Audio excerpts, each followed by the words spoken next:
Again a new question. Jasmina, are you ready?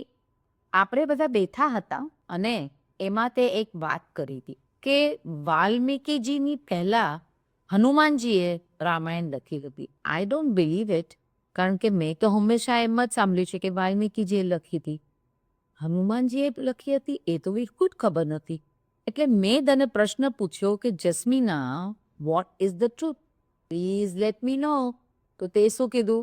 કાકી, આપણે જ્યારે આ રીલ બનાવશું ત્યારે તમને હું ચોક્કસ આની વાત કરવાની છું. So it's time to tell me and all the viewers કે રામાયણ કોણે લખી? જણાવી દે. ચાલ. હા, એટલે હનુમાનજીએ પણ એક રામાયણ લખી હતી. અને એવું છે કે આ આપણા કોઈ પુરાણમાં કે શાસ્ત્રમાં હકીકતમાં એના પુરાવા નથી, પણ અને અમુક જગ્યાએથી એના પુરાવા મળે છે દક્ષિણ ભારતમાં અને અમુક જગ્યાએ ઉત્તર ભારતમાં.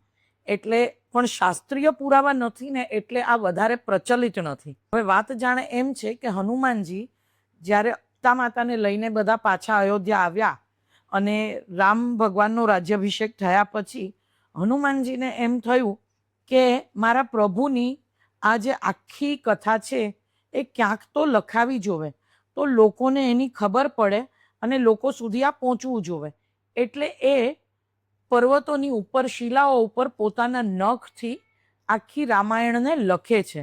હવે એ કૈલાશ તરફના રસ્તામાં હતું. તો એક વખત એવું થયું, ઋષિ વાલ્મીકી કૈલાશ તરફ જઈ રહ્યા હતા મહાદેવને મળવા, અને એ એમના રસ્તામાં જોવે છે કે આ શિલાઓ ઉપર તો આખી રામાયણ લખાઈ ગઈ છે. તો એમને એમ થયું કે આ મારી રામાયણ કોણ વાંચશે? એટલે એમણે ધ્યાન કરી અને જોયું તો એમને ખબર પડી કે આ રામાયણ તો હનુમાનજીએ લખી છે. એટલે એ હનુમાનજીને કહે છે કે તમે તો અહીંયા આવી રીતે આટલી મોટી લખી, પણ હવે મારી રામાયણ તો કોઈ નહીં વાંચે. એટલે હનુમાનજી કહે છે મને આમાં કોઈ જશ નથી જોતો, મારે તો એટલું જ હતું કે મારા પ્રભુની આખી લીલા અને આખી કથા લોકો સુધી પહોંચે.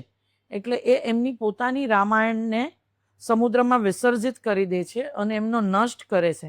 એટલે કહેવાય છે ને કે ભક્તિ અને વિનમ્રતા સિવાય મોટું કાંઈ નથી.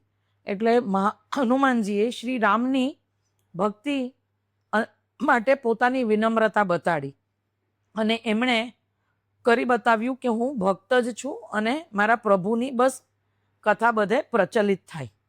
એટલે આજે વાલ્મીકી રામાયણ પ્રચલિત છે અને હનુમાનજીની રામાયણ નથી ખબર.